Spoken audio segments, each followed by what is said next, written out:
Shalt thou with him spread out the sky, which is strong and as a molten looking glass? For this they willingly are ignorant of, that by the word of God the heavens were of old, and the earth standing out of the water and in the water.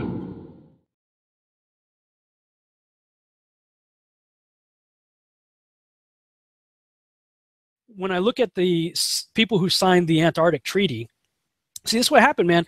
In the 1920s, Admiral Byrd went to the North Pole and supposedly found an opening to inner Earth, which is incredible if that's true. You would think he'd spend the rest of his career, you know, checking that out. I mean, and everybody would go check it out. But they didn't. He went to the South Pole, and you would think, well, maybe presumably he's going to see if there's another opening down there. But he spent the entire rest of his military career and life actually going down there. He died in 1957. Right before he died, there were a couple of very interesting, this is what my latest work is a timeline that I'm putting together. And I actually start with the Tower of Babel, and I'm going all the way up to this September with CERN. That's the timeline that I'm covering. But really focusing in on the 1940s, 50s, and 60s, and up to 72 during the Apollo program. You've got, people never really got to Antarctica until the 1800s because they just, you know, weren't able to do it. Late 1800s finally start finding ways to break through the ice, and this is interesting. James Cook, I think was his name. I believe it was in the 1700s, maybe 1700s or 1800s. He got to the coast of Antarctica. Let me see if I could pull this up here. Yeah, okay. This is a work in progress. I'm not ready to actually publish this blog yet, but I have it kind of a work in progress. Okay, 1773, on 30 January 1774, James Cook reaches 71 degrees 10 minutes south, farthest south, coming within 75 miles of the Antarctic mainland without seeing it. Okay. Later reports said that during 3 voyages lasting 3 years and 8 days, Captain Cook and crew sailed a total of 60,000 miles along the Antarctic coastline, never once finding an inlet or path through or beyond the massive glacial wall. So the other question is, well, how come ships don't go off the sea if it's flat? How come ships don't fall off the edge? Well, here's why you don't fall off the edge. There's a 200 to 300 foot high wall that is the coastline of Antarctica. It's the border that Scripture says is keeping everything in. Nothing's going past that. But yet the Earth is 25,000 miles in circumference, allegedly. It took him 60,000 miles to circumnavigate Antarctica. That's curious. Now, I think that's cumulative over 3 years, though, so I don't know quite what to make of that statement. But I don't know.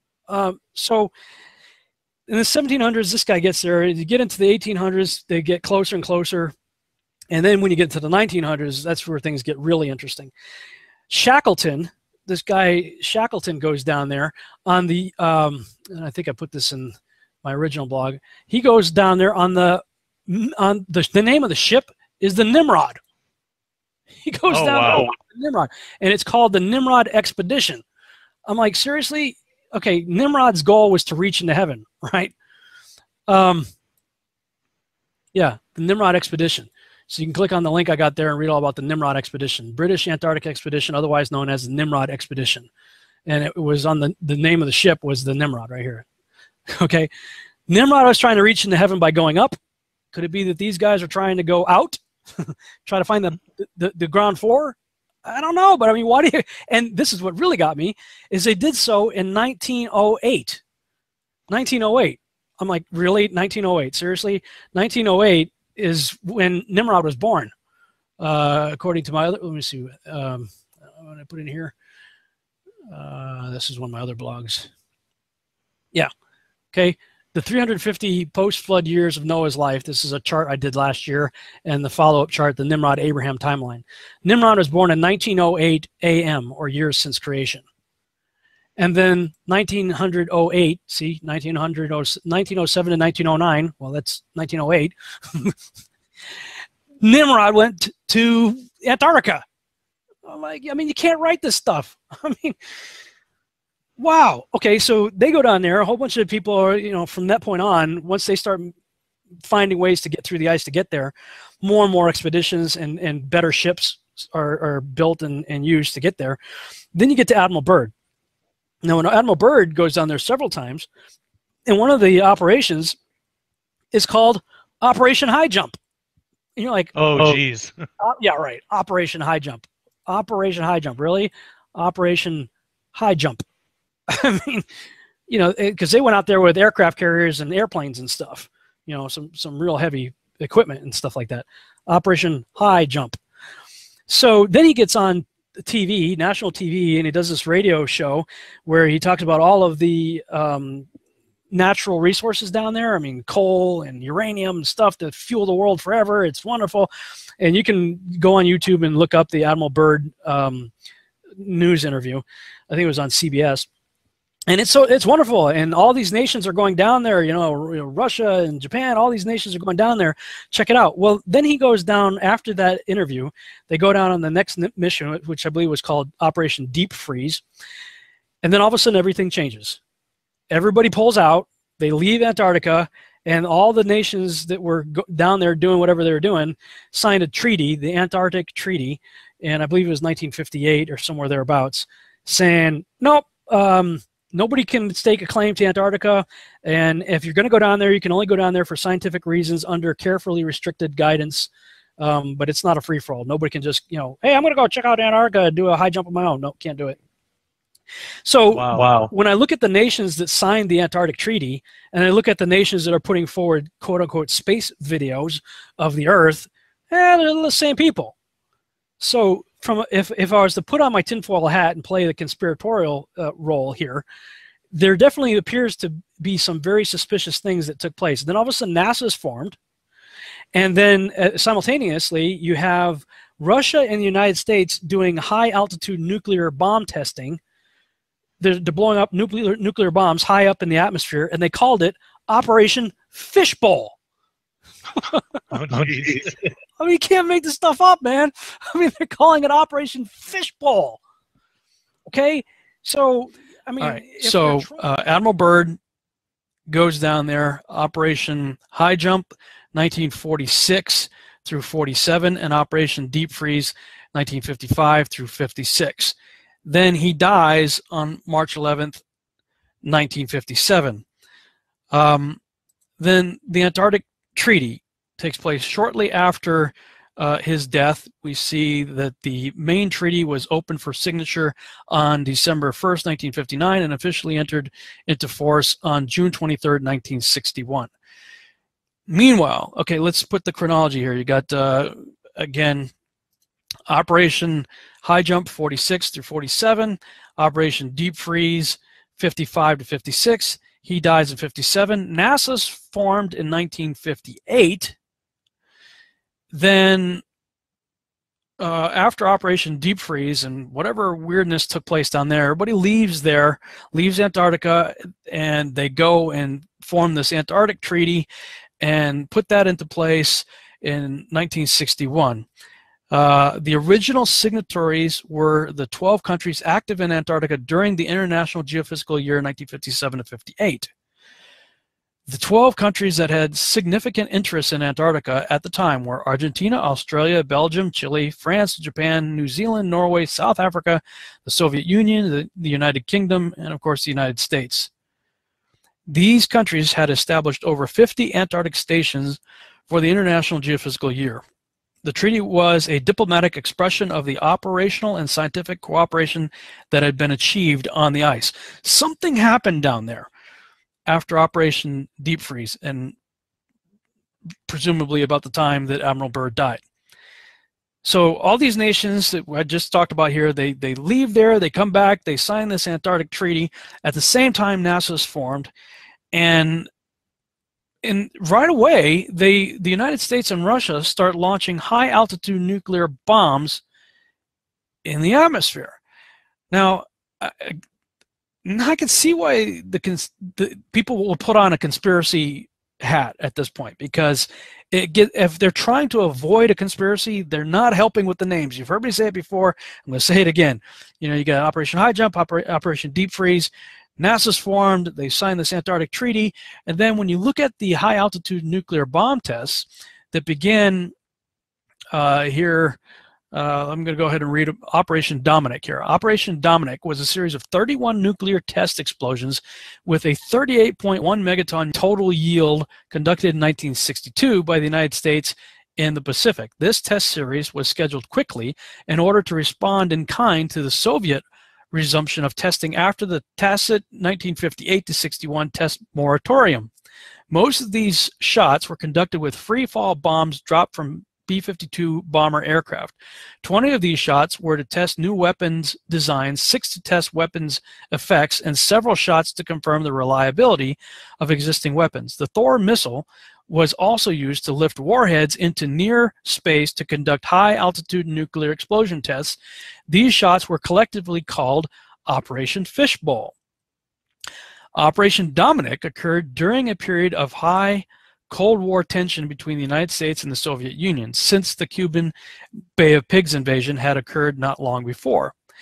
Nikita Khrushchev announced the end of a 3-year moratorium on nuclear testing on 30 August 1961, and Soviet tests recommenced on 1 September, initiating a series of tests that included the detonation of Tsar Bomba. President John F. Kennedy responded by authorizing Operation Dominic. It was the largest nuclear weapons testing program ever conducted by the United States and the last atmospheric test series conducted by the U.S., as the Limited Test Ban Treaty was signed in Moscow the following year. Now, check this out. If you click on Operation Fishbowl,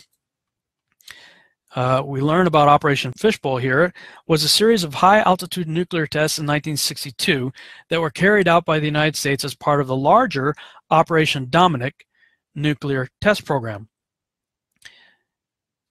The Operation Fishbowl nuclear tests were originally planned to be completed during the first half of 1962, with 3 tests named Bluegill, Starfish, and Orca.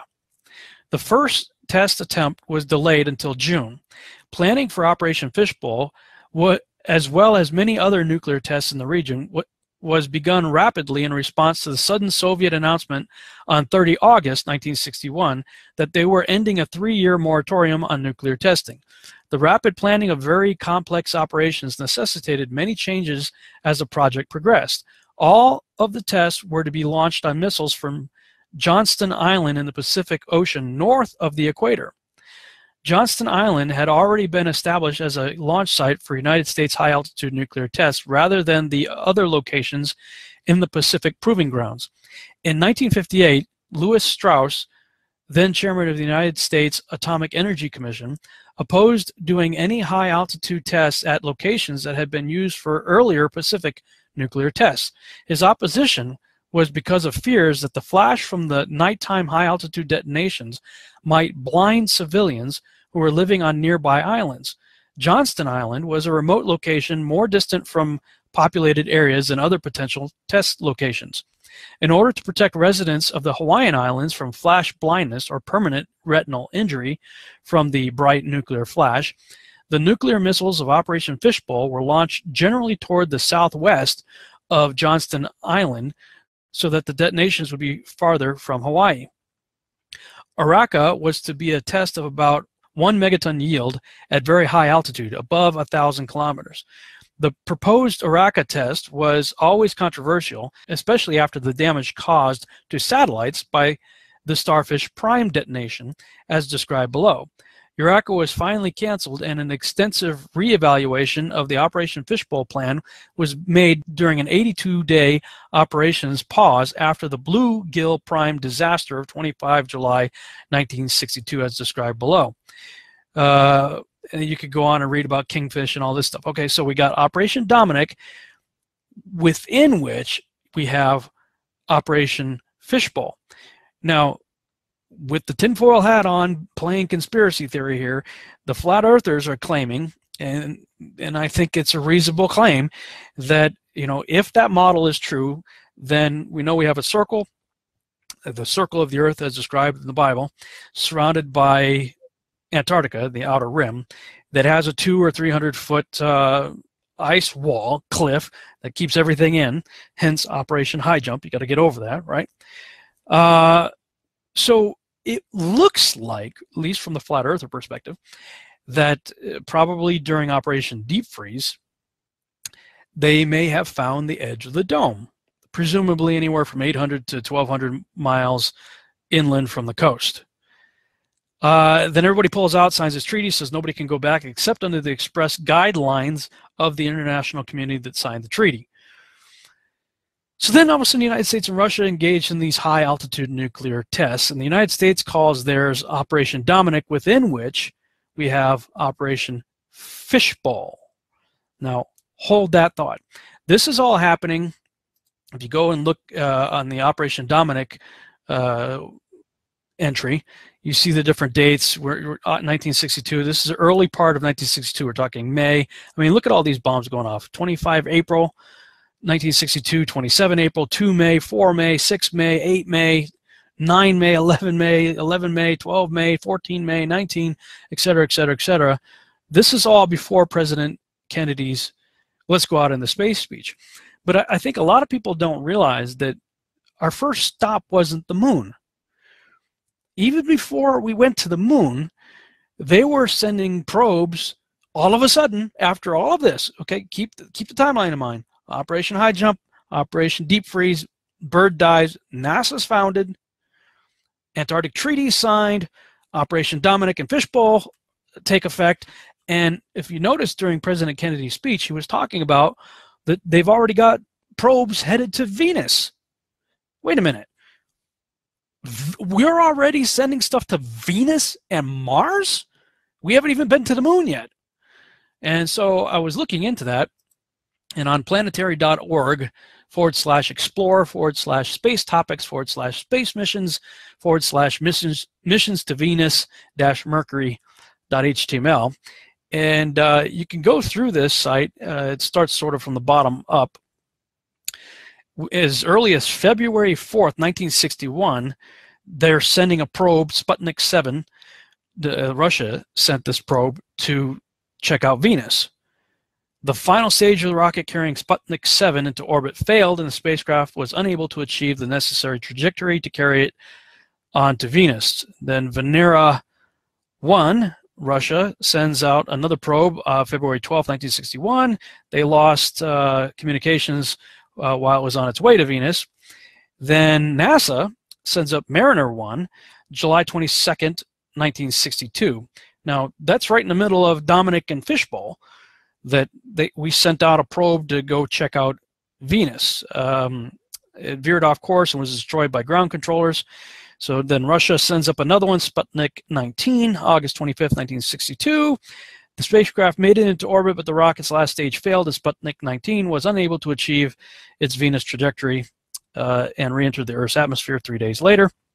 NASA, August 27th, 1962, sends its probe. It says Mariner 2 was the first spacecraft to successfully fly by Venus at an altitude of 34,773 kilometers. The spacecraft discovered ground temperatures, blah, blah, blah.